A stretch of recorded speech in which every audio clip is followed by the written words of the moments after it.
Yeah, so we're going to talk about two topics, fluid initialization and oil recovery factor, stock tank oil recovery factor variation for reservoirs dependent on their in situ fluid, defined here by gas oil ratio, solution gas oil ratio. So let's see here. Sure, there we go.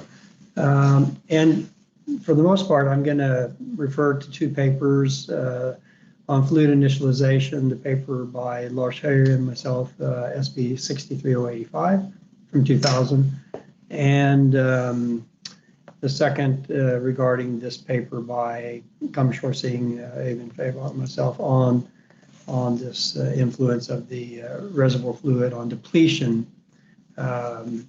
recovery factor. So that's the game plan. So when we talk about fluid initialization, what we're talking about is spatially in directions I, J, and K. And I don't use X, Y, and Z because X, Y, and Z are the symbols for molar composition of oil, gas, and total. So to avoid confusion, I just use the I, J, K. And really what we're talking about doing is mapping the spatial variation of in situ fluid, and we have to do that into our full field model, which is basically identified with the gridding IJK. So that's what we're talking about doing here. And if we want to summarize that, then I'm going to basically say that if we're using a compositional reservoir simulation, then we're going to need to get the molar reservoir composition, in situ composition, component I, spatially, IJK here, defined somewhere or another. And that would be for compositional reservoir simulation. The equivalent for black oil, so this is for EOS based full field modeling, something like Eclipse 300 or Sensor, what we use. But for black oil modeling, you need to have the equivalent of the composition is the solution gas oil ratio for an oil phase, or the solution oil gas ratio, little rs, sometimes referred to as a capital RV, as a function of IJK. And that would be for our black oil full field modeling. For example, Eclipse 100 or any of the other black oil simulators. So that's what we're talking about doing. And it's often not done in the, well, what you mostly think about here is that it being done vertically, that there are vertical variations of composition or solution GOR, solution OGR, maybe using saturation pressure instead of solution GOR with depth. The depth variation is usually the most common, maybe the easiest to come up with, and has very clear reasons because of gravitational segregation. So that's basically why, because we have to do this, we have to do it for the fluids to populate the full field model, just as we do for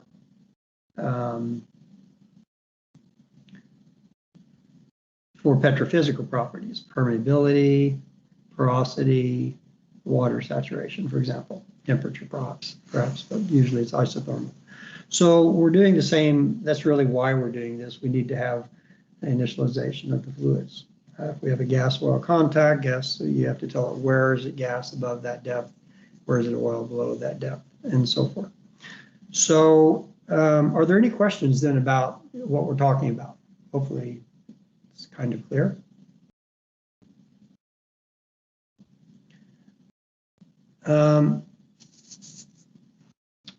Then how many have actually actively worked on building a full field model where the fluids part of the initialization has been on your shoulders. Has there been anybody doing that kind of thing? Because all of your full field models are containing the definition of what fluid is where. And the natural question is kind of how to go about doing this. And so first thing on the list of recommendations is to use literally all sample data.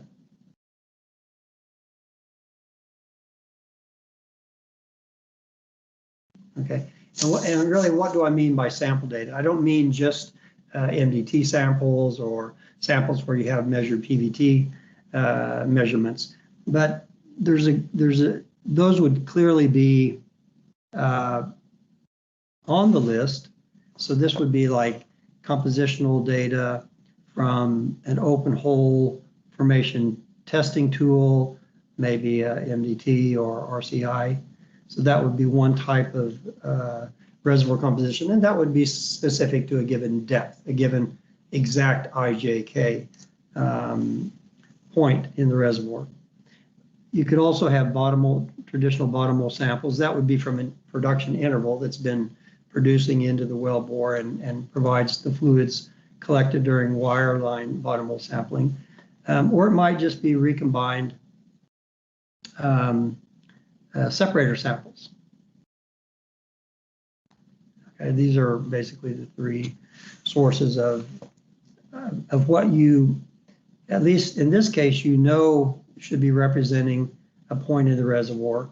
You're hoping that this bottom hole sample and perhaps the well stream composition is representing some average of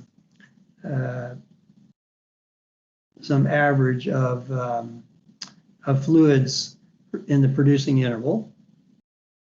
And that average in the interval from depth top of perforation to bottom perforation. I realize you can't read what I'm writing, but basically from the top perforation to the bottom perforation, we're getting some kind of average. And the kind of average you're getting is a mobility average, okay? It's permeability over viscosity. So if the top of the perforated interval is very high perm and the rest of the section is lower perm, you're going to get a sample that's more representative of the high perm section. When it comes to the open hole formation testing, we're getting a specific, as I'll use the IJK, very specific within a meter, 1 meter of the the location very accurately.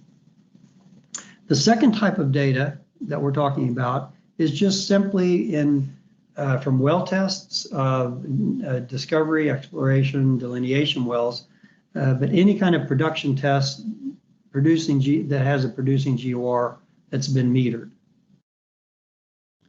So that can be daily, monthly, continuous over a 3-day period for well testing. So if you have producing GOR metered data, that basically can provide information that should be used in this initialization, and particularly this kind of data early on in the field life, because you most likely haven't had gone below the saturation pressure, you haven't had gravity segregation, things like that.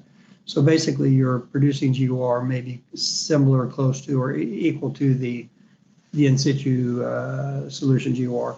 And again, this type of data is the same as, see if I can do this here, is the same as here. This is an averaged over the perforation interval, okay? And it's at a specific time. That's why we want to do it as early as possible. Let's see here. There. Go back into this mode. Okay. And the third type of data here that we've got on the list is, before I go there, so all of this data here needs to be converted into a single valued composition variable. We've got in lab reports 40, 45 components. We can't map all of those, okay? So we're gonna have a single valued composition variable. And there's basically two that we use when we're doing this kind of work. The one is just simply the oil-gas ratio, And the reason for using that instead of the gas-oil ratio is because that variable is more or less proportional with the stock tank barrels per pour volume. And it's really the stock tank barrels we're most interested in mapping, right? So it's the OGR, not the gas-oil ratio, but the oil-gas ratio, and it's approximately proportional with the stock tank barrels per hydrocarbon pour volume. Okay, it should be hydrocarbon pour volume. So that's the one variable. The problem with that variable is that it's dependent on the surface processing, and particularly for the gas condensate side. And we'd like to eliminate, when we start taking data from all sorts of wells or large spatial areas, and you'd like to avoid having the surface process affecting the value of your variable. So instead of doing that, what we tend to do is that we tend to use molar composition of the CN plus, and typically we use C6 plus as a default, basically representing our stock tank oil. Okay, so we convert test GOR data here to a approximate C6 plus molar content, and there are simple equations to do that. And then with that, you remove the process out. Basically, it's implying a very simple process. C6 plus becomes stock tank oil, C5 minus becomes sales gas. It's not exact, but it's actually a very good approximation. So, and then you have a single variable in mole percent that you use to map everywhere else. And if you know the C6 plus content, you can, generally speaking, back out all the other 39 components, or basically into the 40 component EOS. It's possible to do that. Okay, so these are the compositional, these are the sample data. Now these are the compositional data, and then on top of that, there's one more data that we can make use of in the initialization process, and that is the saturation pressure. Saturation pressure.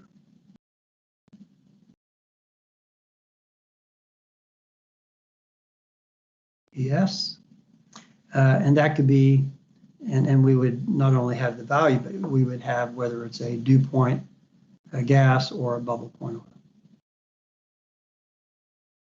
And that is important in identifying variations of the degree of undersaturation, meaning PR, initial pressure, IJK, minus saturation pressure, IJK. Okay, that's the degree of undersaturation. And mapping that can be important. So anyway, so these are the variation of degree of undersaturation will be clearly a function of not only the oil-gas ratio, oil-gas ratio, or a ZN plus amount, but in addition to that, it will be often strongly affected by variations in non-hydrocarbon content. So that would be CO2, H2S, and nitrogen. and other light components, light intermediate, C2 to C5. So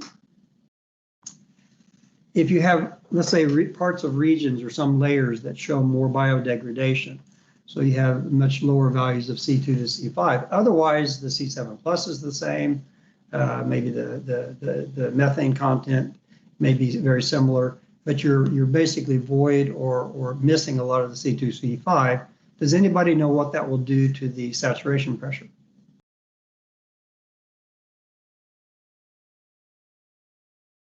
So the stock tank oil,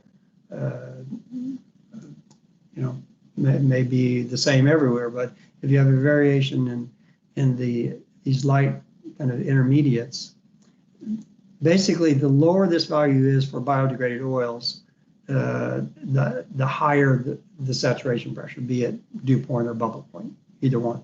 So these components are kind of like saturation pressure depressants. The more you have of it, the lower the saturation pressure. So you might get in the Gulf of Mexico, for example, you have some systems that have saturation pressures, bubble points that are in the 10 to 12,000 psi range, specifically because of this low content of C2, C5. So, okay, so those are basically the things that you need to take into consideration in doing the initialization.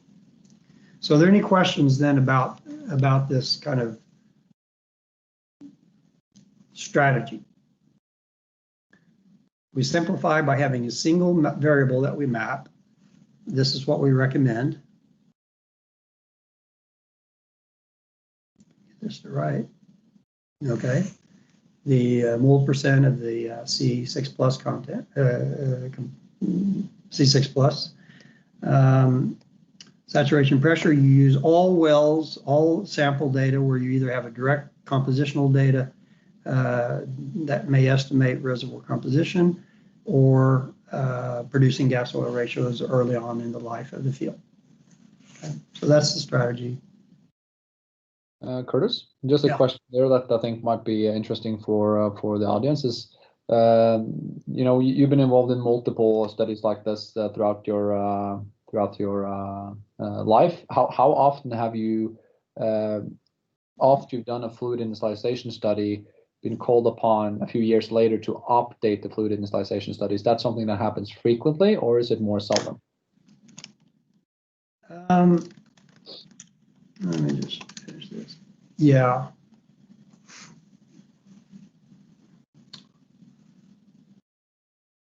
Well, where we do fluid, let's say complex fluid initializations, okay, then it's very common that over time they're revisited based on history matching discrepancies, most often, if everything falls in place with the history matching from a given fluid initialization, the GOR history matching, then often you won't have to revisit, but very often that's not the case. And oftentimes the GOR mismatch is blamed on the fluid initialization, not on rail perm, okay? It might be one or both. So it's more, if it's complex fluid initialization, we almost always revisit it.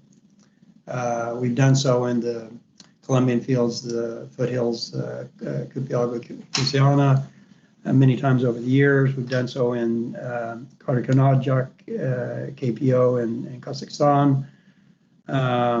Several fields in the Middle East. We've been involved in that, doing that for a number of fields. And in Norway, probably the Olskar area is the one that we haven't been so involved in that, but I think people who worked in the company earlier have been involved in that revision of fluid initialization. So it's not uncommon, no.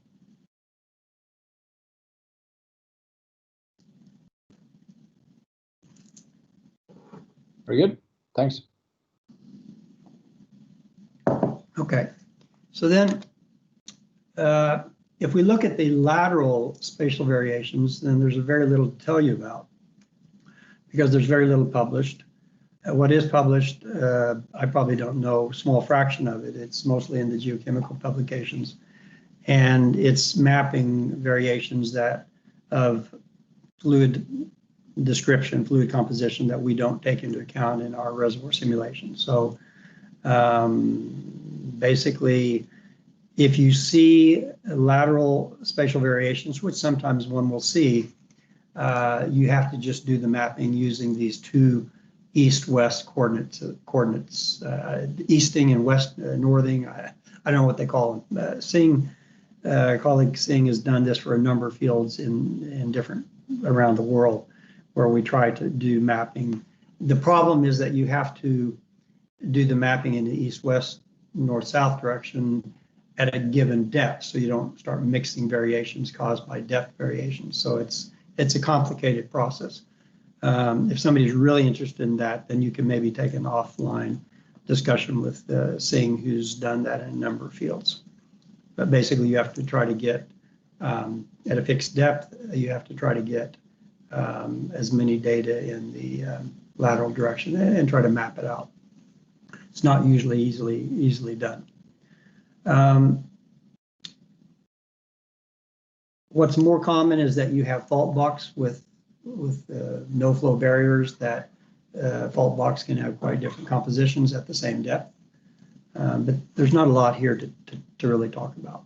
So we'll move on. Yeah. Yeah. One question.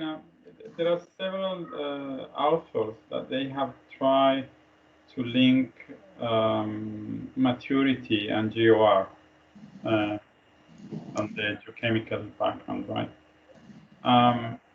And of course, right, as a field gets filled with oil, the maturity is changing over time. But I always found the beauty of collecting geochemical information. It's a lot easier actually than samples. Have you seen any of that correlation being built to initialized models? Yeah, in unconventionals, I just had a PhD student who defended his thesis here a month or so back, and that was in unconventionals trying to look at the variation of GOR or OGR on a well box scale, based on maturity was one of the parameters. Of course, there's a number of these geochemical parameters that were used. So yeah, that I never fully understood that, but yeah, that's definitely being used in the unconventionals, but for the most part on a large scale across the whole basin. I haven't seen it used, though it probably has been in conventionals in the same way. I just haven't seen the literature on that. So. Okay, thanks. Yeah. So we can now talk about what everybody tends to think of when they think of compositional variation in a petroleum reservoir. That's segregation due to gravity, balancing chemical forces. So that's most of what's in the literature. You definitely see it in many fields. It's very simply the light components tend to gravitate to the top and the heavier components tend to gravitate to the bottom, just because of differences in molecular weights, so to speak, of the individual species. And the gravitational segregation is balancing with the chemical potentials of these components. So this gravity chemical equilibrium, this was actually first given by Gibbs when he laid all of the foundation for thermodynamics. So actually he wrote all the formal thermodynamic equilibrium equations for a system under the influence of a constant acceleration, which is in our case is gravity, and gave the equations for doing that. And basically what he said is that,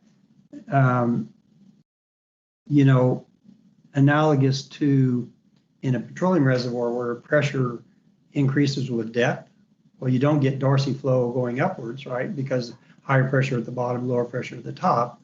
And that's because the potential is pressure plus rho GH. That's a constant from top to bottom in a static fluid column, right? Well, you have the same kind of potential for individual components, which was given by Gibbs to be the chemical potential of that component, plus the molecular weight, acceleration due to gravity, and then basically the delta depth from reference, from some reference condition. Just like we have pressure at a given depth is equal to, or I'm sorry, the potential at a given depth is equal to pressure plus rho g delta depth, right? That's the same analogous, and you do it on a individual component basis. And basically for a static fluid column, this chemical potential is a constant independent of depth, and likewise this is constant again, but on a component basis. So for methane, its total potential at the top of the reservoir should be equal to the total potential at the bottom of the reservoir, regardless of whether you've got gas at the top, oil at the bottom, or it doesn't really matter if there's a gas-oil contact. The chemical potential at every depth of a given component should be constant top to bottom. That's what's driving all these publications, and it started with Gibbs back in who knows when, turn of the century. Muscat looked at this in 30s.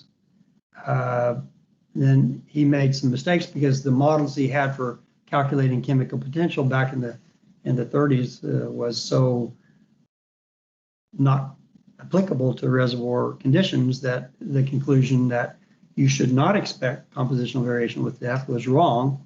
And then there was a few years later in the early 40s, Sage and Lacey out at I think California Institute of Technology, Sage and Lacey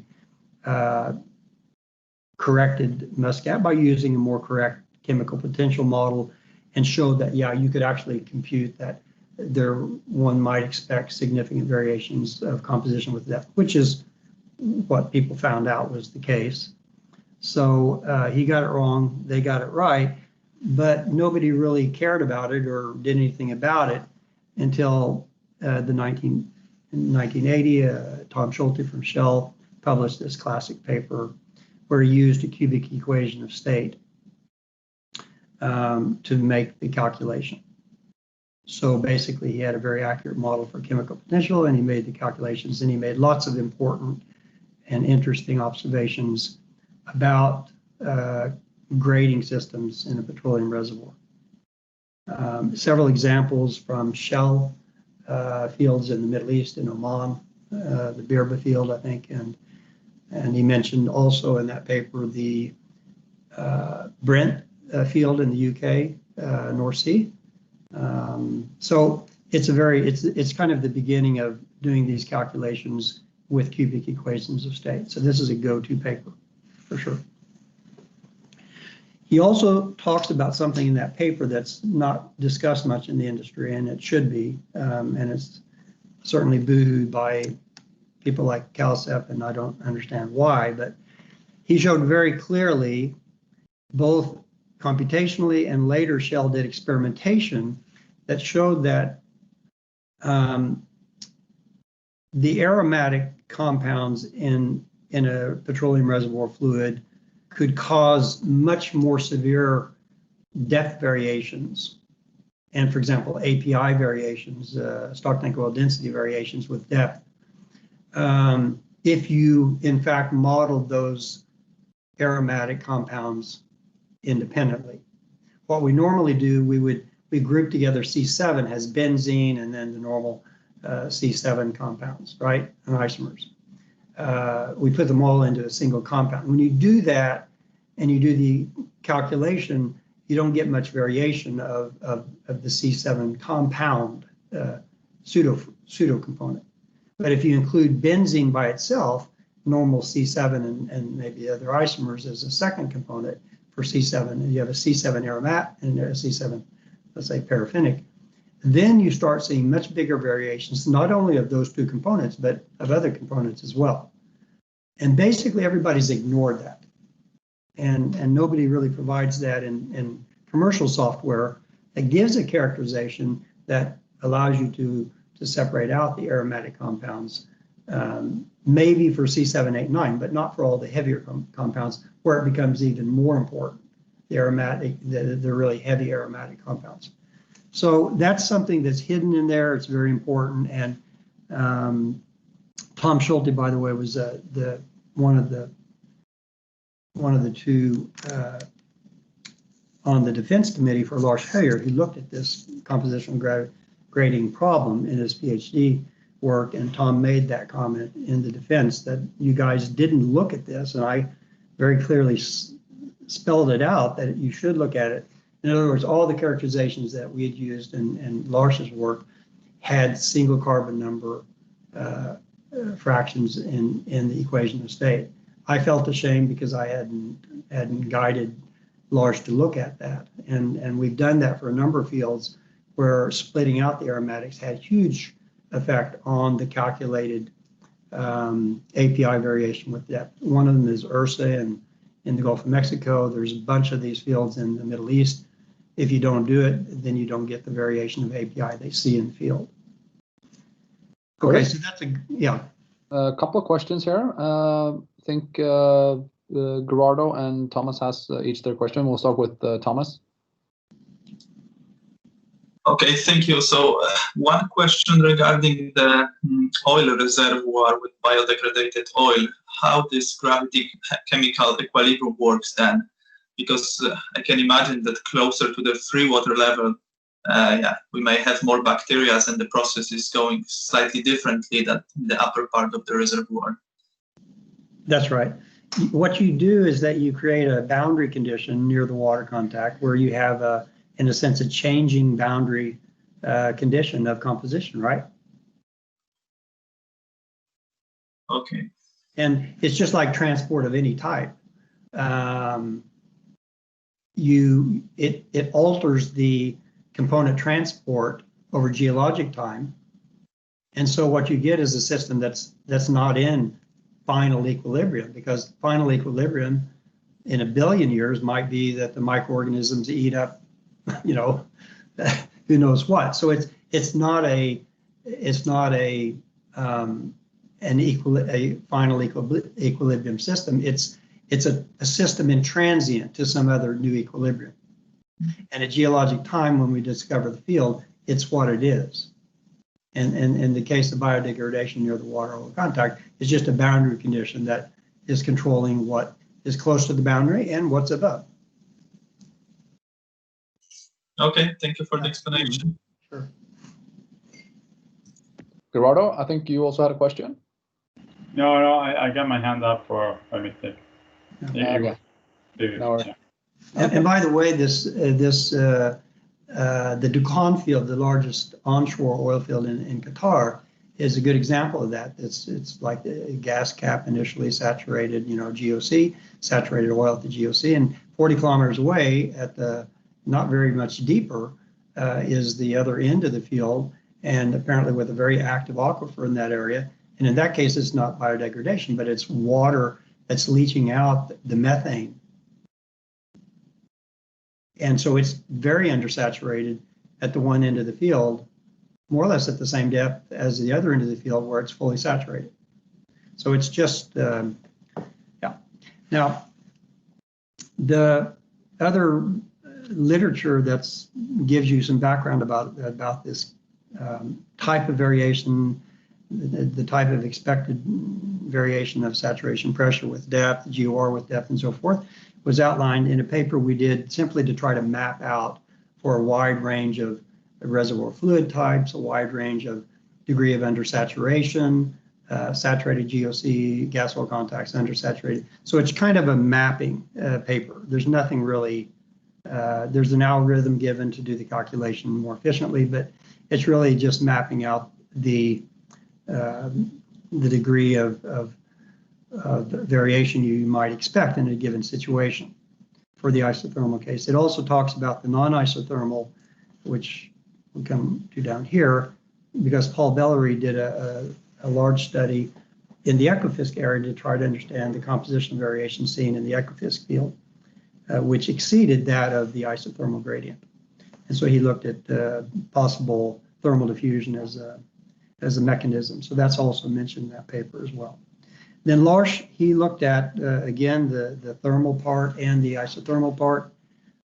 He looked at a number of things. And in this paper here, this paper is kind of an extension of the first paper we did, but it's with practical examples from the literature about actual reservoirs, petroleum reservoirs. So it's much more of a guidance to engineers. So that's why this paper here is the one that I think is worth studying for petroleum engineers.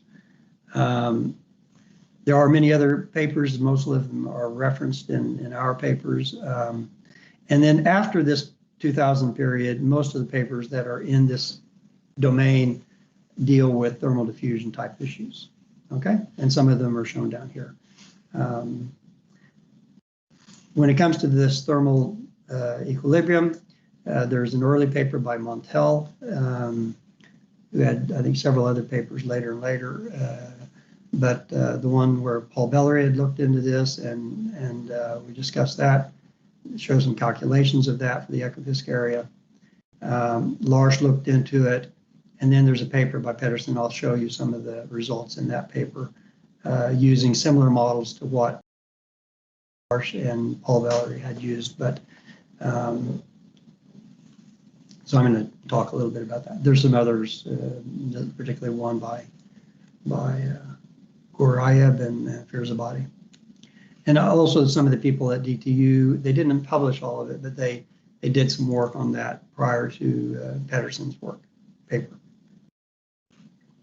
So this is the paper from Larsch, myself. The beginning of the paper talks about 10 reasons why you should not expect the isothermal gradient to exist.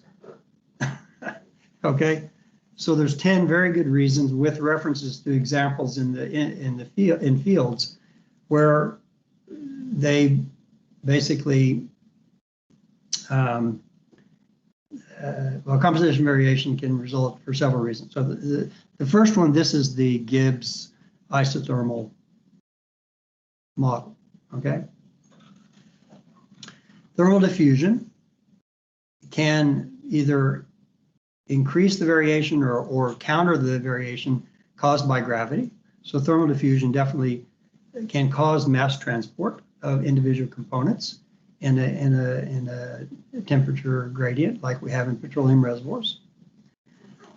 In addition to static columns with thermal diffusion going on,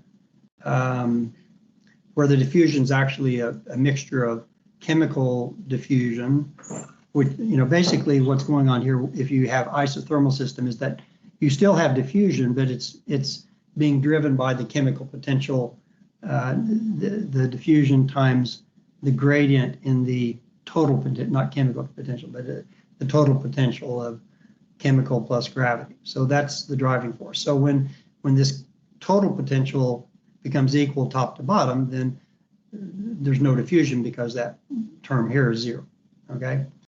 So what you get more terms in the total potential. You've got the chemical potential, the gravity, and a thermal term, thermal diffusion going on. But in some cases, you can have unstable, not static bulk columns of fluid. And that's because the thermal gradients are causing convection cells.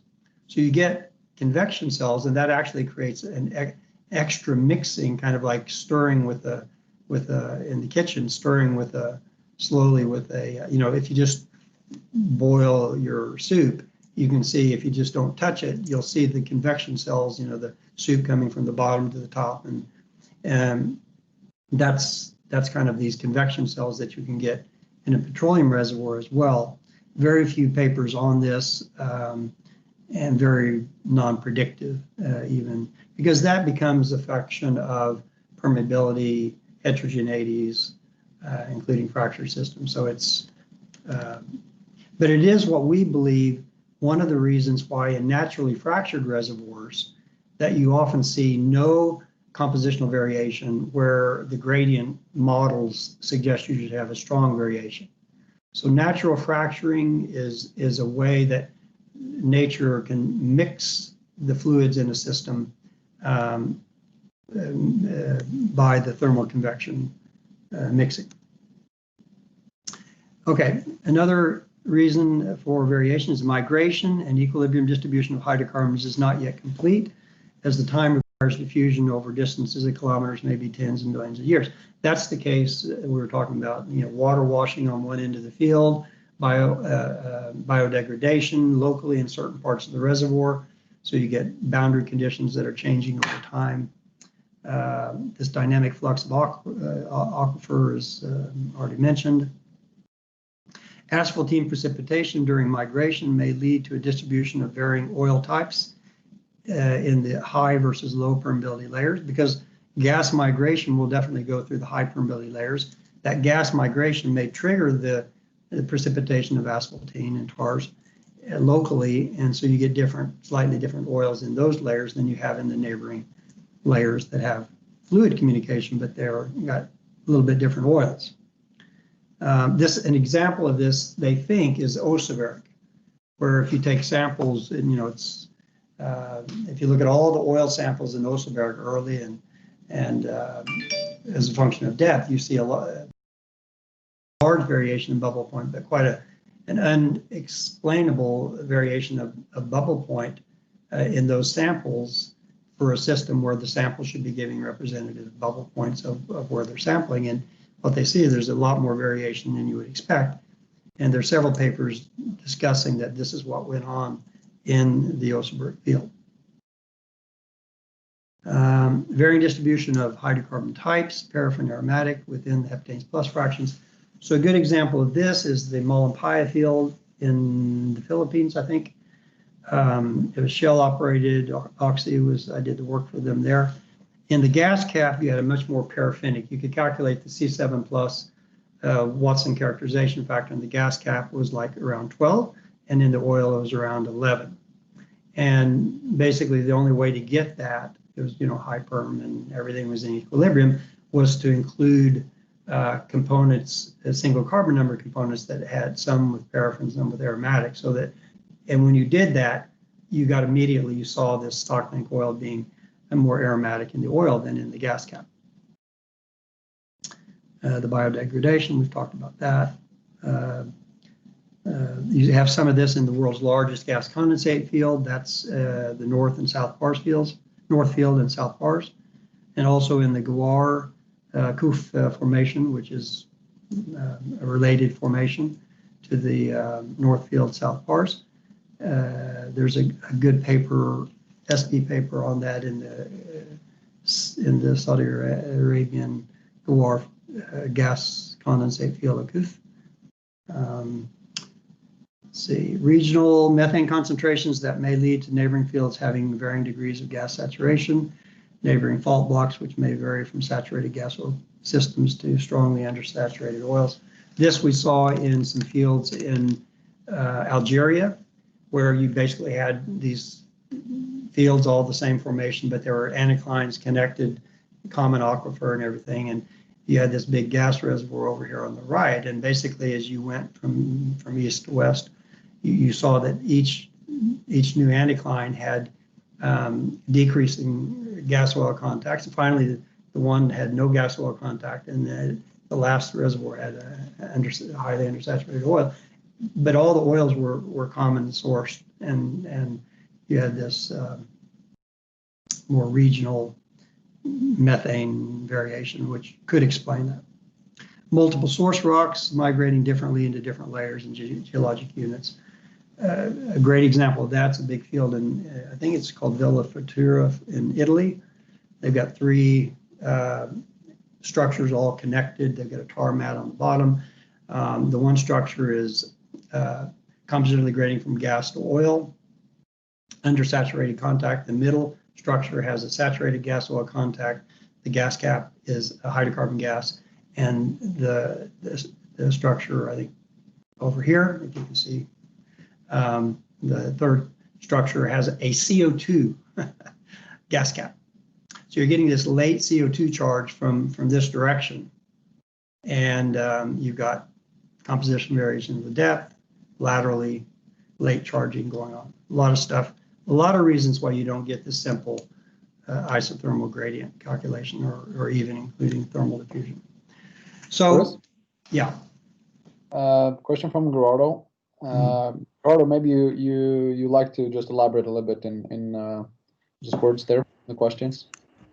Yeah, so what I've seen is that basically the high variations, when you see that you have lots of heavies towards the bottom, they're mostly related either to aromatics or asphaltenes. Is that correct?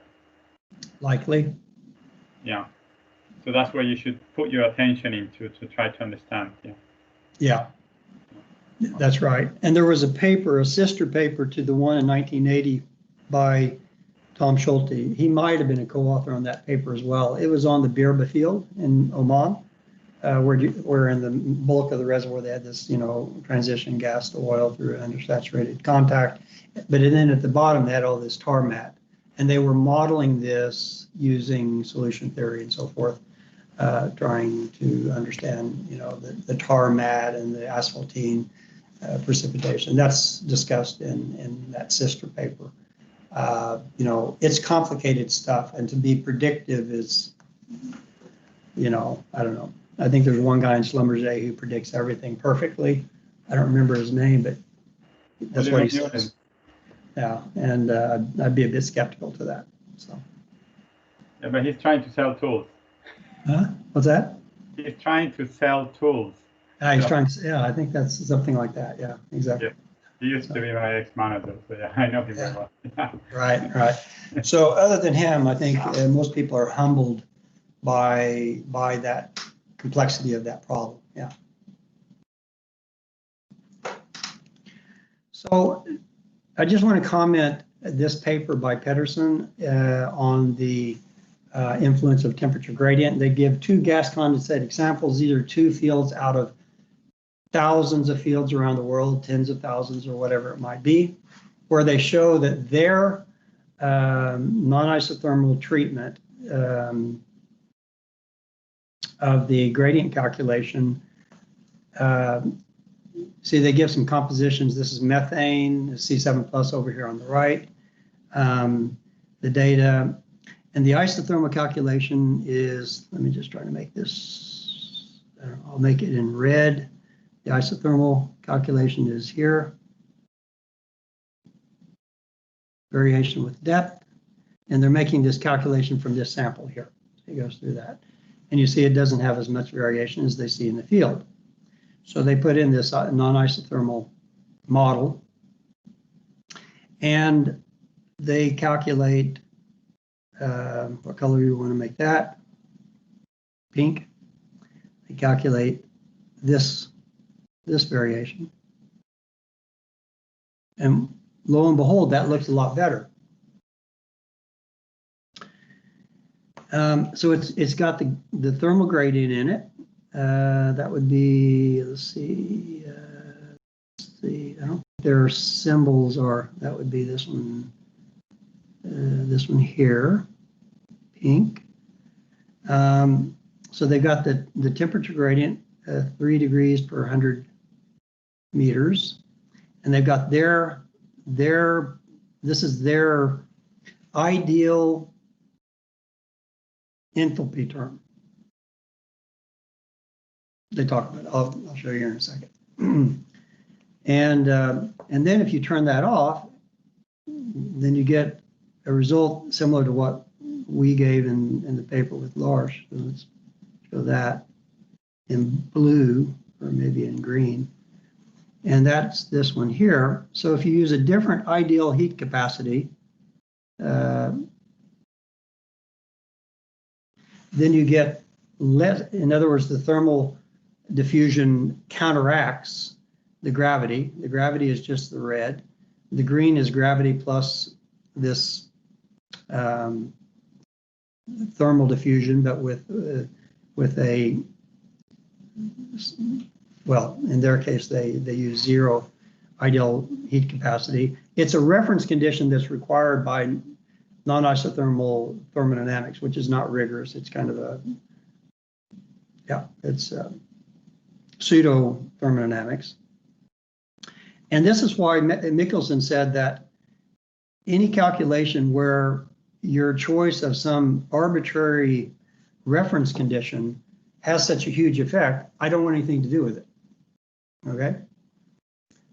But they show that if they put a number in here, which they say, well, this number is the right number, well, maybe it's not the right number because they conclude, as I'll show you in their conclusions, that, well, if you don't get it to fit with the number we give you as a default, you can change that number and maybe try to get something that goes through the actual data. Let's try to make a different color. I don't know what color we got left. Light blue. You can try to make something that change that ideal enthalpy correlation, and you can get something that goes like that and really impress. But this, okay, anyway, you can hear my sarcasm. This is another example. So they picked two examples where their default ideal heat capacities, or whatever it is, gives a better fit than the isothermal or a different ideal heat capacity. So now let's look at what they say in the paper. In our paper, it says, have used the Hasse concept, which may be the one they used as well. There's Hasse and Kempers. I think they're more or less, they're not the same, but they're similar, both the Dutch, I think. There's another by Kempers. And to simulate the compositional variation with depth in petroleum reservoirs with the thermal gradient, conclude that the thermal gradient, according to the Hasse principle, will weaken the compositional variation with depth. They provide no information about how the absolute ideal gas enthalpies were evaluated. And then that's just a comment in the paper, but then in their conclusions, what they say is that the simulation results from their model are very sensitive to the assumed ideal gas enthalpy at the reference temperature, which is arbitrary. Why this term may possibly be used as a fitting parameter to match measured compositional data with depth. What they're saying is that we've got, we'll give you a model, we'll give you a parameter, you can change that parameter. Now, I don't know if it's a single number for all the components or if it's a number that differs for every component. So you've got 22 components, you got 22 variables, or I don't know. But they're saying they basically give you a model that includes temperature variation with depth and a parameter, one or more knobs, that you can try to fit these data better, right? That's what they're saying. I would not say that is a model that's necessarily more correct. Okay, that's my point. Okay, so I don't know if there's any questions about the non-isothermal method. I just think it's another method. You can run it, another sensitivity case. You can run isothermal. You can run no variation with depth, particularly naturally fractured reservoirs, and you can run the PVT SEM non-isothermal model, get more variation with depth. You have three scenarios. You have to report in-place gas and oil, stock tank barrels, and standard cubic feet, three sets of those numbers to your management and say, we don't know. You need to drill more wells to find out if it'll be between this, or this. That's the only way to go about doing it, okay? In my opinion. Curtis? Yeah. We have a question, and then I think it's a very good place to maybe take a short break. Okay. Gulnar? Yeah, regarding the depth gradient, let me say an example. So basically, there was a well with a gas cup, the reservoir with a gas cup, and when it was drilled and sampled, that was the oil was sampled and saturated. Yeah, the reservoir was saturated, and afterwards the second well came, the same reservoir. When the oil was sampled, it was undersaturated. So I was a little bit puzzled, and my question is like, how much of the variation in the PSAT or GUR we should expect in terms of the depth like the normal, let's say. And This can we paper- have in the reservoir, in the same reservoir, saturated and undersaturated reservoir at the same time? Okay, I just ruined your weekend because this paper is dedicated to answering that question. It gives plots, it gives numbers for how much saturation pressure can change, how it will change with depth in the gas cap, in the oil, for different types of reservoir fluids. And so that's really, I mean, there's a lot in that paper to look at, but in general, what you'll find that just in general, a saturated gas oil system will have a reservoir pressure in the gas cap that looks like that, right? And then you'll get a higher gradient in the oil. And then when you hit the water oil contact, you get a reservoir pressure in the water, right? So this is our water oil contact. This is our gas oil contact. If we look just at the oil and gas part, the bubble point and the oil will be equal to the dew point of the gas here, right? Mm-hmm. So the dew point or the bubble point, I'll make that in green maybe. Hard to do this, but the bubble point variation might look like that. The dew point will have about the same slope, but in the opposite direction. That's what this paper shows. So if you give it the same slope, it looks something like that, okay? But the first thing you see when you have that, because it's got a different slope, is that the degree of undersaturation at the same distance away from the GOC is totally different. Here it's big and here it's small. In the gas it's small, in the oil it's getting bigger and bigger the further away from the gas oil contact. So that would explain, for example, you're seeing that the gas sample was near saturated and the oil sample was significantly undersaturated. So this paper shows lots of these figures for all sorts of different systems. But the first oil sample showed me saturated. Well, but that could have been closer to the GOC. Okay. If you collected one sample here. But can that be a double one, twice less? For example, if you have like 100 bar, no, sorry, if you have here close to the gas oil contact, let's say around 400 bar, and then the second point that you showed 200 bar, like 400 and 200 bar? Yeah. Okay. A very small depth gradient, a very small. The small depth difference, and you've got 400 bar, 400 bar here and 200 bar here? Yes, correct. Yeah, so that's an extreme, I don't know what kind of depth interval you've got here. Very small. I don't remember exact, but it was very small. Is this in Norway? Yep. Okay. Yeah, it's very unusual. So this you would, you would not get this from an isothermal gradient. And if you only have 2 points, then of course whether, if this is close to the water oil contact, and maybe, it's not uncommon that you have a much lower kind of an even more severe drop in bubble point near the water oil contact if you have this, active aquifer taking the methane away near the water contact. So that could be one explanation. It could be, I don't know, with that much, were they MDT samples with contamination or not? Very little. MDT samples, very little contamination. Okay. So in terms of the reading of the saturation, there wasn't any kind of question there. It was only understanding how can PSAT vary in a so little depth.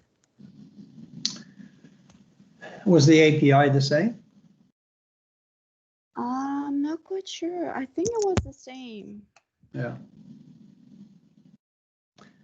Well, it's it's not, I mean, it's not common, but it's a large gradient. But I mean, if you know, let's just say that you have the history of the field. Let's just say that the history of the field is something like, I'm just drawing a picture here.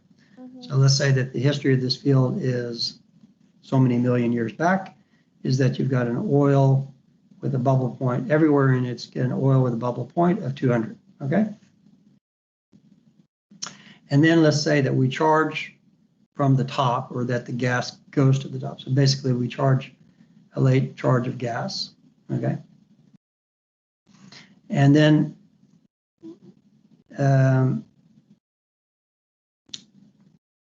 so what you end up, let's see here.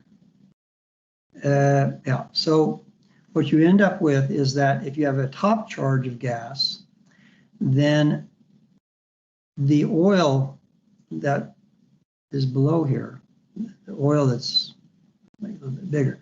So basically the oil here is going to be saturated, okay?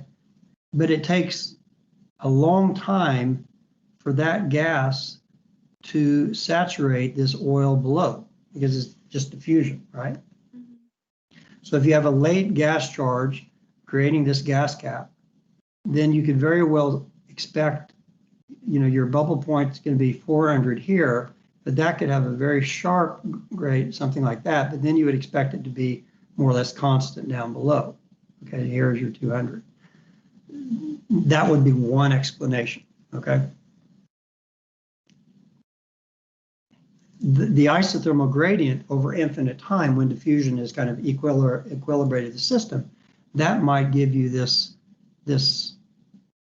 bubble point variation like that. That's the isothermal gradient. But it takes a long time for diffusion to spread the methane down, you know, the light components into the oil. It's just one scenario of how you could get something like that, because this is extreme. And if you don't have differences in API, then it's maybe the only thing I can think of. If you have verification that, did you get the third sample and it's also 200 or what? Yes. Yeah. So if you get something like this, then, which is kind of sounds like, then this late charge of gas from the top, quote unquote, it would be one explanation. Right. Thanks. Sure. Very good. We'll take a 10-minute break and be back in 10 minutes. Okay. Does that sound okay? Yeah. Very good.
Okay, Yeah, we're ready to rumble.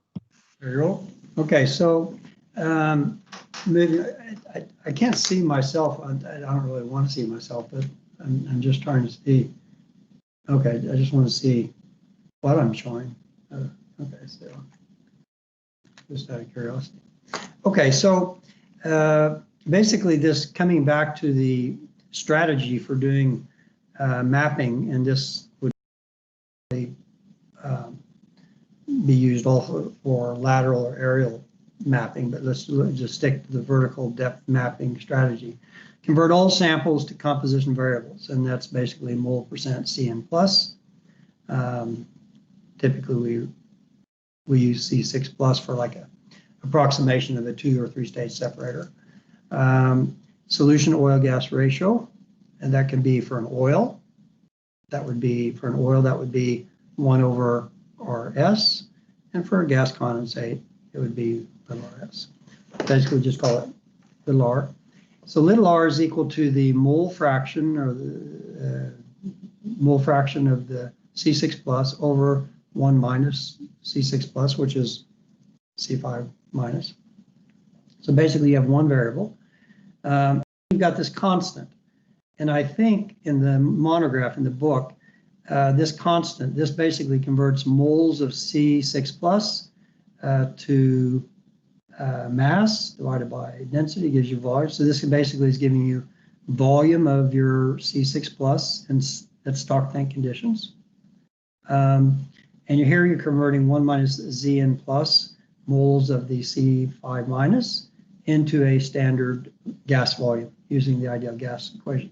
And I think this term, the way I've written it here, is what I in the monograph call the upside down of that is COG.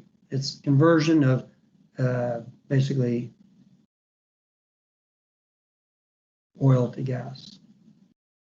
Yeah, conversion of oil to gas. Anyway, that's the simple mechanism for doing the conversion from one to the other. Okay, and then when you are going to plot the points that you have, you want to have uncertainty bars on the point. So if we're plotting, for example, versus depth, mole percent C6 plus, maybe this is 10, 20, 30. So between 10 and 20, it's going from gas to oil. So let's say we've got a point here, and that's an MDT sample. So this is true vertical depth. So there's no vertical depth uncertainty because it's a point specific sample. And the compositional variation or the compositional uncertainty might be due to the oil-based mud decontamination level. So you might have some slight, it's pretty big here, but some, usually MDT type samples are pointed as symbols, okay? But then let's say that we've got a sample here from a production test over a given interval like that, that's the interval. And during the production test, the GOR varies from something to something during the test. And you convert that variation of GOR into mole percent C6 plus. So you get a point that has 2 error bars. And then we get another point down here. Maybe it's that, and maybe there's no error bar on the, and so forth. So maybe we get another point up here that's a production test, and yeah. So you basically plot points like this, each point with an error bar in both directions. And so that's the one thing. So you basically, these are all your data. And then what you could, and what we do is that we use the isothermal, or whatever you like. If you want to use the non-isothermal from PVT sim, fine. Basically calculate with the model that you believe is best for every composition you've got here. Okay, every sample with an EOS composition available, do the gradient calculation. So for this sample here, maybe the gradient calculation will go through the point, and then it goes like that, and then it maybe goes over like that as a gas oil contact. Maybe this one here goes down further and it transitions deeper, and so forth. And basically calculate the compositional gradient for each composition, and then start looking at the variation with depth with both the measured data itself and the models, gradient models around it. So I've got an example from the paper where this has been done. This is a Smurbook formation in the Smurbook field in Oskar. And we basically got wells, different types of samples, different error bars, and so forth. And for each sample, we calculate, like for this sample here, the blue line is the compositional gradient with isothermal. And it actually gives a pretty good description of all of the other sample data. If you take the error bar from this sample over here, basically it's got this point down here, okay, this point here. So that blue line actually gives a pretty good description of all the samples. But if we take this sample and do its gradient calculation, you can see it doesn't predict hardly as well the gas samples from this sample. So in this situation, instead of desperately needing a model to describe your fluid variation with depth, our recommendation is to basically use the measured data when you have enough of it. Just use simple linear interpolation between the key data points. That would be the red dashed lines here. And then above this point and below this point, you'll need to make some kind of gradient calculations. So then you could follow this gradient calculation. You can follow this gradient calculation here. So that's our recommendation for doing fluid initialization when you have a sufficient number of data covering top structure to bottom structure. I don't know if there's any questions, but that's our recommendation.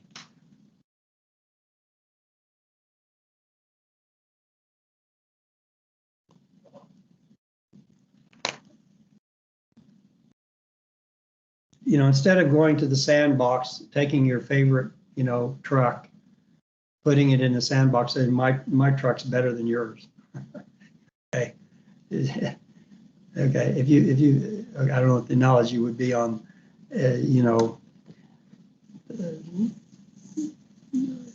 yeah, that's probably not a good analogy, but there's no reason to say my gradient calculation is more predictive than yours when you've got all data, and none of these gradient calculations will predict the same line using each of the different samples as your starting point in the model. It's just not going to happen with or without thermal gradient. So the point is that you map out the data you have. The more data, the better. You assign each data point its uncertainty, error bars, and you work from there. Okay, that's everything I thought I would present on fluid initialization. Curtis, just a question. In your previous slide, you presented an equation. I just missed on the equation R, little r. Yeah, that's solution. What is it a constant? What is C? COG? Yeah, C, this is more or less constant, yeah. It's close to being constant for, if your API, even if your API varies, the molecular weight will vary accordingly, right?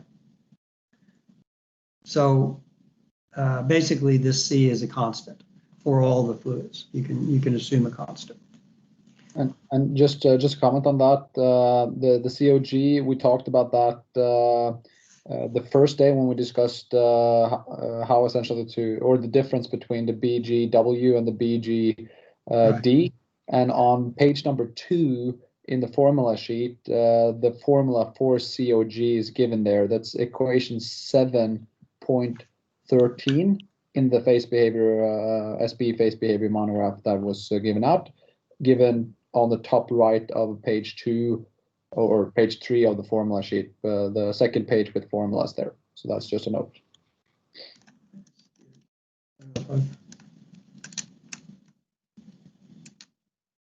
It is equation 7.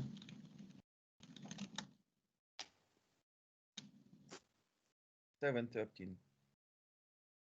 739. This is like not a very fast way to do it. So, getting close. Hi, and can you also put that 739. No, you jumped through it there. That was 713. 713. Okay. There we go. There we go. So I think Okay. this is right. COG, it should be density over, yeah, inverse of that. So I think this is correct for field units. Yeah. So you see, basically that ratio will be constant for a given field. It's reflecting some kind of kW paraphinicity. Yeah.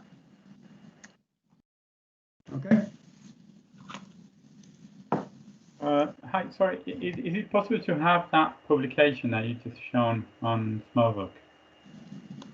The publication by, Yeah, the one that you just showed that shows the different compositions. Is that published? that is the paper, this one, not that one, no. Ah, It's the one that the large paper, and that's part of the material. okay, thank you. 63085, that's part of the material. Okay, thanks.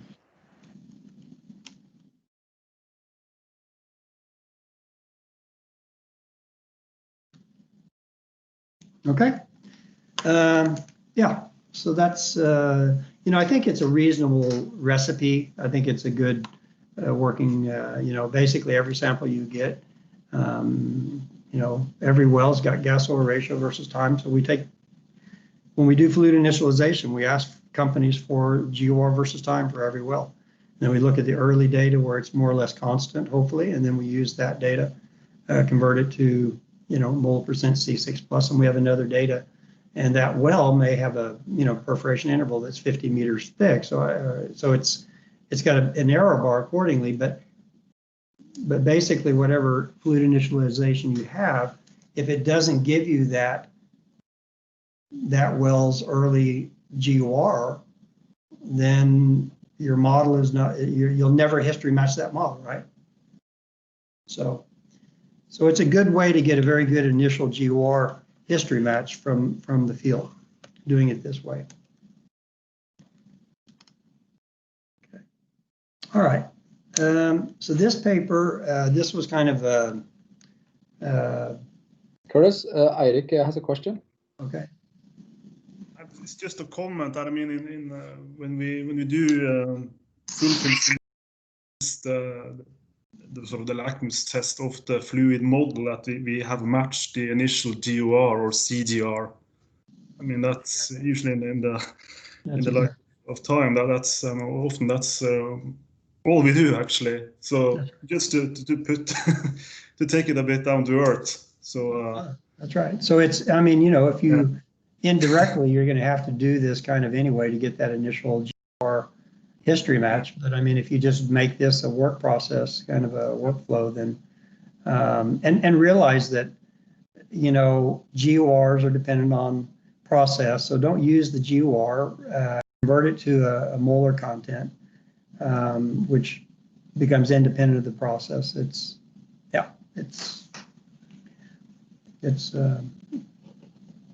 definitely helpful in getting that initial GOR history match, for sure. Okay, so this paper on depletion oil recovery for systems with widely varying initial composition is really kind of a commentary on solution gas drive, or not really, just depletion performance of petroleum reservoirs with the magnifying glass on what does it matter that's in the reservoir initially, a fluid, everything else being the same, basically. So the principal depletion drive mechanism is the expansion of oil and gas initially in the reservoir, neglecting water influx. The main factors in depletion drive reservoir performance are total cumulative compressibility, determined mostly by initial composition, gas-oil ratio, saturation pressure, defining the degree of undersaturation, the PVT properties and relative permeability. In this paper, we systematically study the effect of only initial composition on oil recovery. All other parameters held constant. We also evaluate some other aspects of reservoir performance, but the main emphasis is that. So the other, I'd say, interesting thing we look at is where relative permeability is important, we look at the effect of that. To analyze the effect of initial composition, a series of fluid systems was selected by a recombination of separator samples at varying gas-oil ratios. The systems range from low GOR oils to high GOR gas condensates with a continuous transition from gas to oil through a critical mixture. And if you look at the paper, you'll see figures of all of the PVT properties. I don't have it here in the presentation, but that look just like what Matthias was showing you before lunch. You know, converging out to a critical point, a complete set of saturated tables. And so it's much like that. Now, both black oil and compositional material balance calculations, black oil and compositional 2D and fine grid, and 3D coarse grid models have been used to investigate the effect of initial fluid composition on reservoir depletion performance. Systematic variation of relative permeabilities was also used to map out the range of fluids for the range of fluid systems which are sensitive and which are not sensitive to relative permeability. And that's an interesting result. Stock tank oil recovery from oil reservoirs depends increasingly as you start from just a dead oil, okay, increasingly on gas oil relative permeabilities as the initial solution GR increases from 0 up to some point. At higher initial solution GORs than that, oil recovery becomes less dependent on relative permeability, and as the fluid system transitions into a near critical oil, the relative permeability dependence rapidly diminishes. Condensate recovery from gas condensate systems is more or less totally independent of gas oil relative permeabilities, with only slight dependence for near critical gas condensates. So as you transition into near critical oils, the rel perm, you can basically throw it out the window as being a history matching parameter or something of importance. And if you're in gas condensates, for recovery effect, the effect on stock tank oil recovery, it doesn't matter at all for gas condensates. This is a generic kind of a generic representation of depletion for normally solution gas drive reservoir, but it also applies to gas condensate reservoirs. So on the x-axis is the recovery factor of stock tank oil. In this case, going from 0 to 30%. So this is going to be in oil. Average reservoir pressure, starting up here at initial reservoir pressure, and the producing gas oil ratio here. So this is average reservoir pressure as a function of recovery factor, and this is how the GOR varies as a function of recovery factor. So the GOR basically would go up, and then eventually, if you go to far enough down, if you took this all the way down, this would eventually turn the corner and come back down. Okay, so that's and this will look like this for gas condensates as well as oils. Interesting. Okay. Any questions about this? For oils, the RP, I don't know what's the initial GOR here. Looks like about log scale here, so maybe 300. So it's probably approximately given by, I'm going to drop the little RS term, RS plus mu BO mu G BG, and then KRG over KRO ratio. Okay. This being an oil. So basically this, if you plot the RS, and these are all evaluated, these PVT are all evaluated at the average reservoir pressure. So if you look at the RS term, this basically is going to go down like this as you deplete abandonment. So that's the RS term. And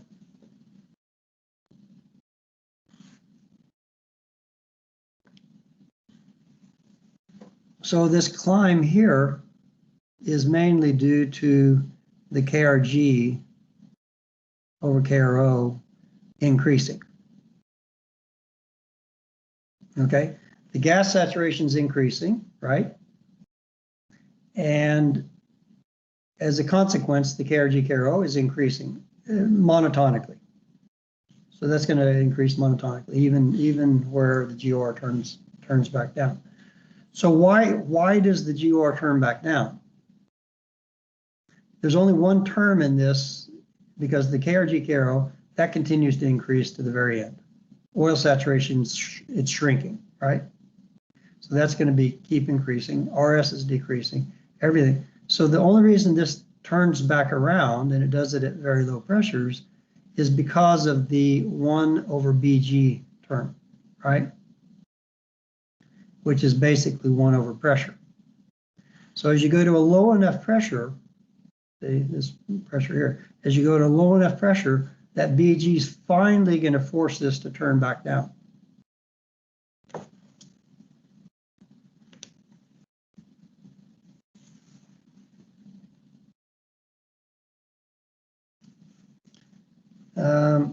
Yeah.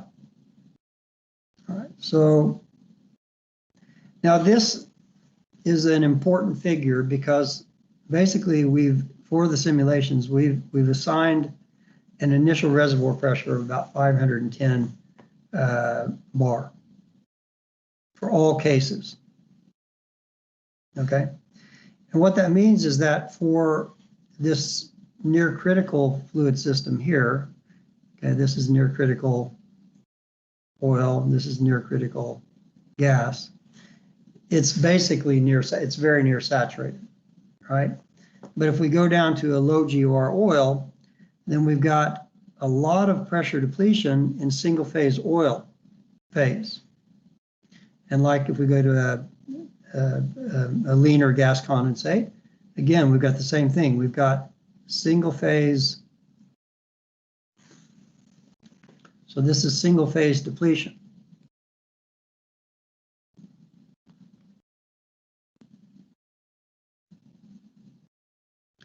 Single phase, now it's single phase oil.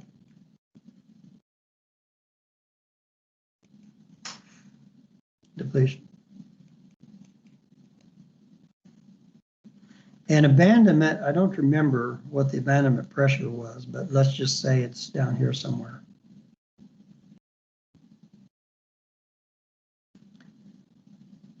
Reservoir abandonment. Okay. So basically, for this case, you've got, this is two phase. So this is solution gas drive. You got gas coming out of solution, pushing the oil out. And for the gas condensate case, this is where we're below the dew point. I don't know what we might call that, is basically just depletion below the dew point of a gas condensate. We don't have a term for it like solution gas drive. Okay. So we've got retrograde condensation going on down here. So we can make a point of retrograde condensation going on here in this below.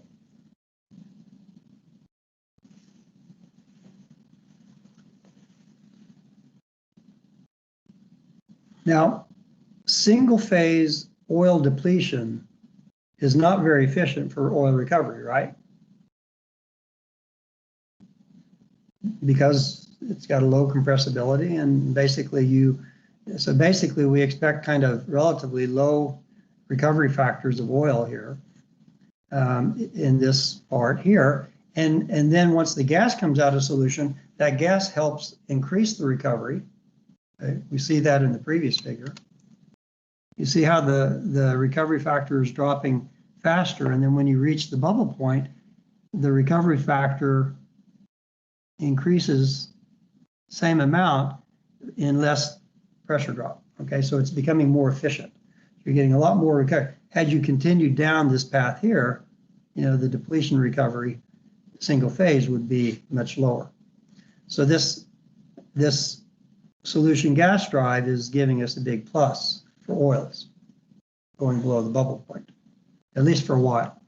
Turns around down here, and then it gets worse again.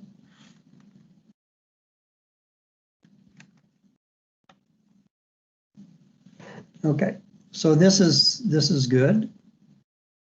This is maybe not good. On the gas side, when we have single phase depletion, is this good or bad for recovery factor of oil? Well, it's the best you can get for gas condensate, because during this period, the producing oil gas ratio is remaining constant, equal to the in situ initial solution oil gas ratio.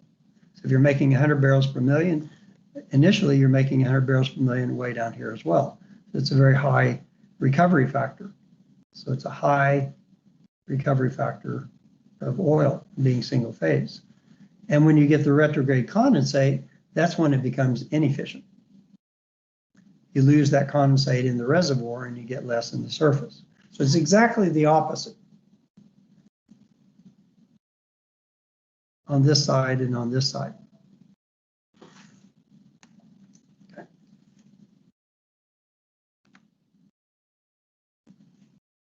So this figure is the one that I think Matthias had been showing you. It's the stock tank oil recovery factor versus what's initially in place. And there's three curves here. The top one is the total recovery factor of the oil. I'm going to make that in green.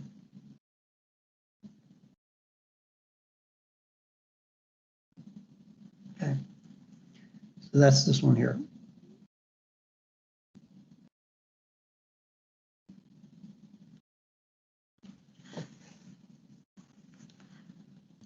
That's the total recovery factor.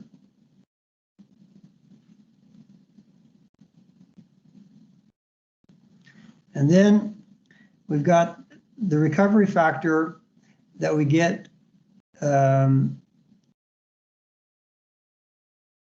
that's coming from, well, let's see here, the recovery factor from, okay, so the square is the recovery factor going from initial to the bubble point, right? So this is from, let's just make this blue or something, light blue. So this one here is going to be from reservoir pressure initial to the saturation pressure.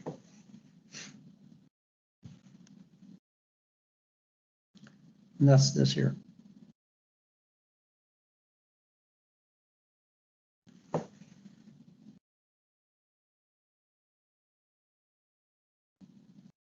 No, that's not.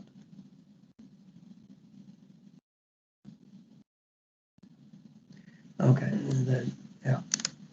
All right, scratch all that. Didn't make sense anyway, so. Okay. Start again here. Recovery factor from initial to saturation pressure.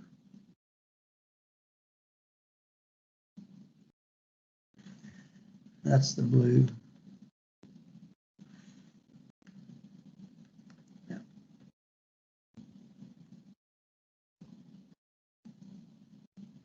Low on the oil side and high on the gas side.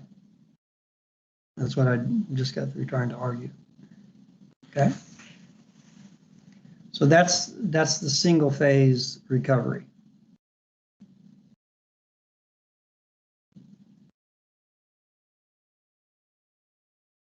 And then the difference between the two is shown here. So this is the recovery when it's two-phase. Let's make that yellow maybe.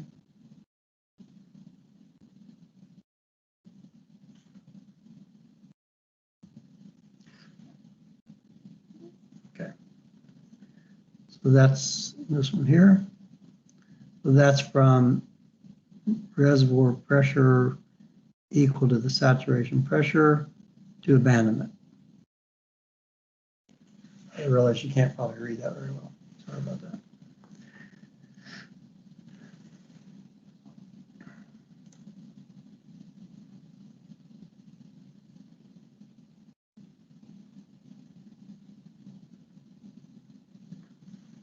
Okay.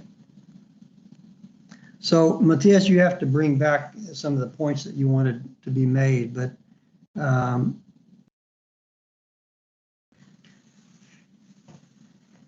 yeah, the Yeah, sorry. One question. So on the yellow line, it clearly shows that whether you're in the oil or in the gas condensate side, the difference is not going to be that great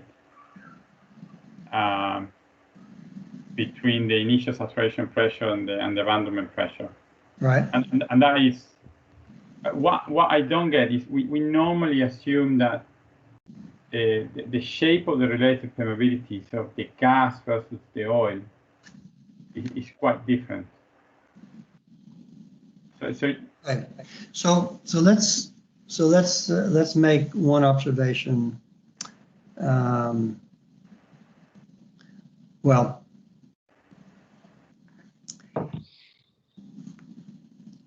how should I state this? The relative permeability effect, which is on the next slide here, but basically the relative permeability effect is only here. This is where relative permeability is important. It's probably a little further to the left, but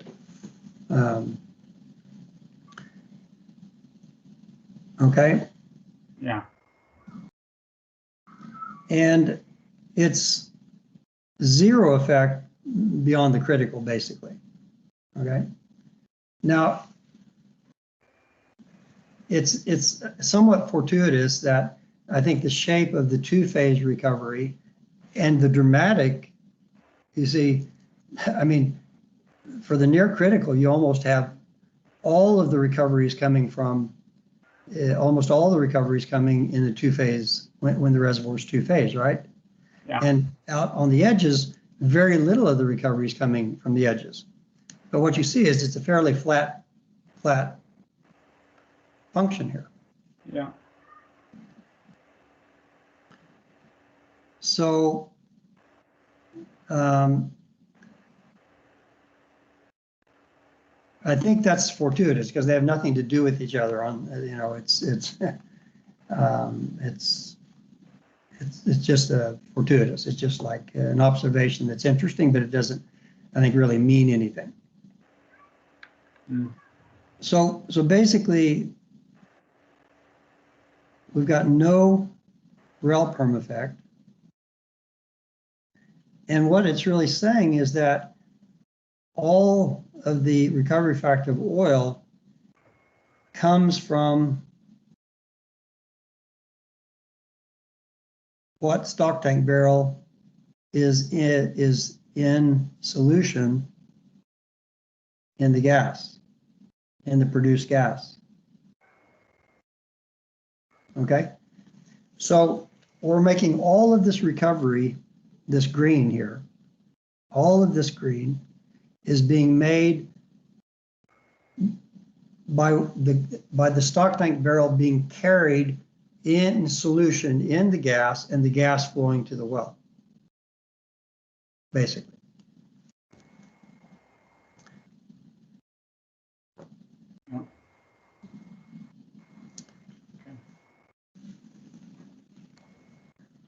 So That's very interesting. Thanks. yeah.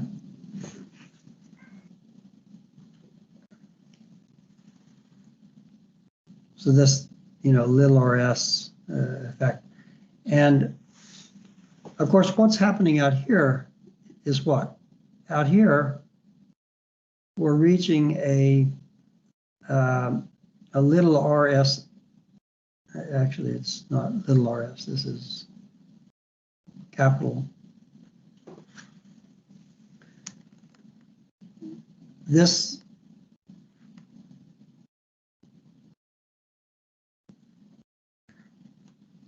This has a pressure temperature diagram, a phase envelope. This is reservoir temperature. Okay. It looks probably something like this. Okay. Meaning that you don't see two phases in the reservoir. So basically at this point here, the reservoir temperature is equal to this cricondotherm. I think you probably already mentioned this, Matthias. And there, the recovery factor of oil will approach here. Why doesn't it go to 100%? Because it's equal to the gas recovery. So you haven't recovered all the gas either. You've recovered, because abandonment pressure is whatever it is, 50 bar, 100 bar, I don't know what it was. But you haven't drawn, single phase gas. If you go to 1 atmosphere, you get 100% recovery, essentially. But we didn't go to 1 atmosphere, we went to 50, the abandonment pressure. So but the point is that these become equal for any initial GOR greater than or equal to this value here. And what's special about this value here is that the phase diagram of that mixture here has a cricondotherm that's equal to the reservoir temperature. That's what's going on there.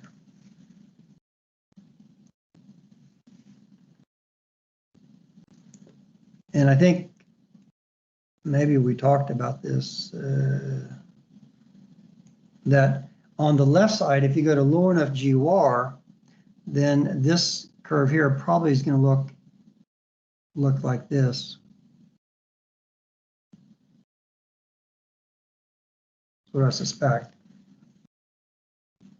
Because when you get to this point, there is no two phase. Okay, so this yellow curve is going to go, this yellow curve is going to go to 0. That. There is no two-phase recovery at all there. And so all of the recovery for the system, that's essentially 0 gas in solution. So all of this recovery here is just single phase oil. It's just oil expansion, compressibility of the oil, compressibility of the water, compressibility of the rock, and that's it. That's giving the recovery, whatever that is, 4 or 5%.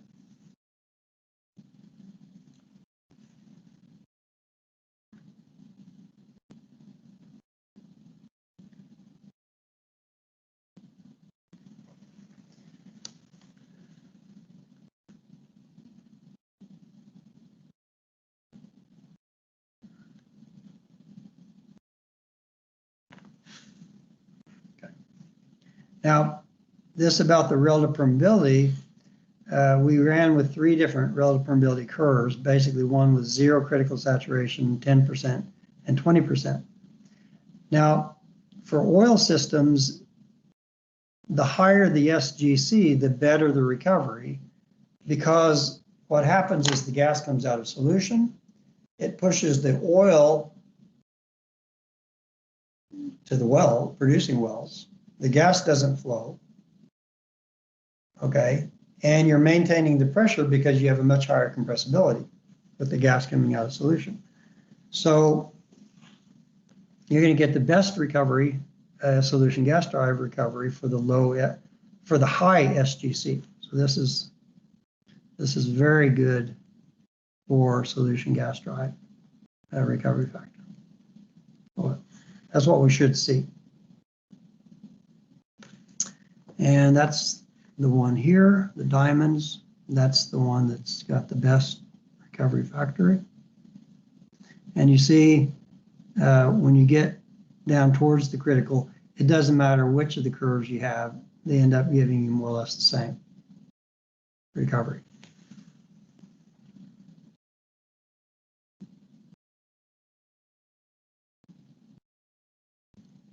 So, yeah. Just a question regarding the compressibility that you showed in a low GUR. Does it mean that when we tune the model for the low GUR, we need to be very precise on the compressibility? Exactly. That's right. That's exactly what it means. And in reality, this of course this blue curve is going to have to be going like that. That's all your recovery, the single phase oil recovery. And getting the water, oil, and formation compressibilities as accurate as possible, plus obviously the aquifer volume is paramount to getting this recovery. If there's no aquifer volume, you get 5% recovery. If you just add a little bit of water support, then that's going to this is going to increase with mainly the aquifer volume and getting the compressibilities right. But you're correct. It's very important. The oil compressibility becomes more important the more you have undersaturated recovery. That's right. So basically, we need to try to match the CME compressibility there when we tune the model, right? Mm-hmm. Yeah, that's right. Okay. And I've already mentioned that that's a problem for cubic equations of state. At pressures greater than about 600 bar, probably even less than that, from the equation of state, are not good. And you can't tune, there's nothing in the equation of state, well, there's nothing. I mean, there's no normal tuning parameter that will improve the oil compressibility. Okay? You'll have to,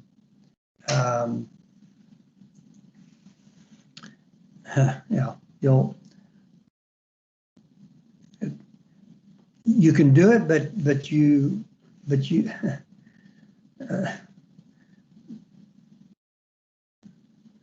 to match this, the actual CO from the lab, the TC, PC of the C7 plus have to be changed a lot more than you're going to feel comfortable changing. But obviously, if it's important enough, then you might be able to do it. But it'll require changing those properties of the heavy components a lot to get that compressibility to increase. It'll be too low as it is by default.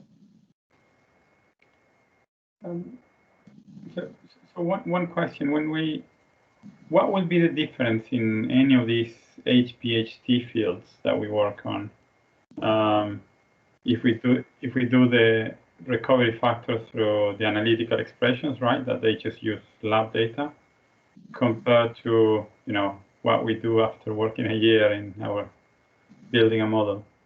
Would that be substantially different? Yeah, the recovery factor for HDHP in the single phase region will be likely underpredicted, if not very underpredicted, using an equation of state PVT model, either to create black oil tables or equation of state itself. That's because the compressibilities are just going to be way off. They're going to be way too low for that. If you don't have water support, if you don't have much water, so most of the compressibility is coming from the oil, if that's off a factor of 2, then your recovery is going to be a factor of 2 off when you reach the bubble point or saturation pressure. Okay. Sorry, Curtis, it's- you're talking about oil now, aren't you? Or it can be gas, it can be HDA high, gas is going to be the same problem. Yeah, but I mean, for gas, the BGs, I mean, they follow directly from the Z factors that you measure in the lab, don't they? And the CME. Yeah. So how are we? You're not able to match the Z factors. Well, the Z factor you can get right, but it's the pressure dependence of the Z factor you won't get right, which gives the compressibility. That's the problem. You can change the volume shift easily to get the initial Z factor right, but you can't get the initial Z factor and the dew point Z factor right, both. That's the problem. Without doing some radical changes to the very heavy components. And I've never seen anybody publish an approach to doing that, but that's the only way you'll be able to change the compressibility. How do I know that? Because I just recently, I mean, water is the same problem. If you use the equation of state to describe water, you can get the density exactly right, at standard conditions or at 1,000 bar. But you can't get the compressibility right at 1,000 bar or 900 bar. It's a factor of almost 3 too low. Using critical property TCPC of the actual water. Now, what I have found is that I can fit exactly the compressibility of water correctly from 1,000 bar down, all the way down, if I change the TCPC of water. Okay? Sufficiently. Then you can bring the compressibility of the water up.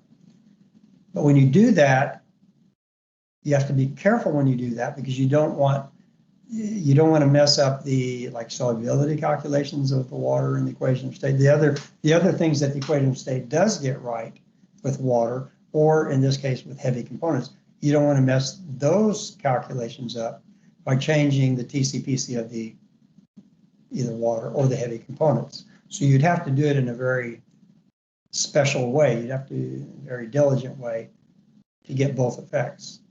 And I've been able to do it with water. It's a pure component.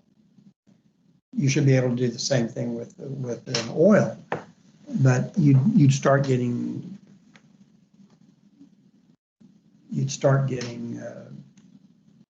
changes in PC and TC that would be off the chart of what you usually allow changes to be when you do EOS tuning.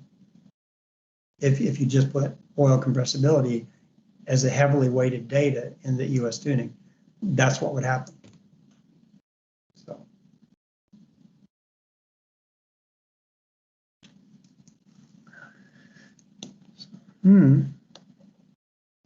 So I think this paper is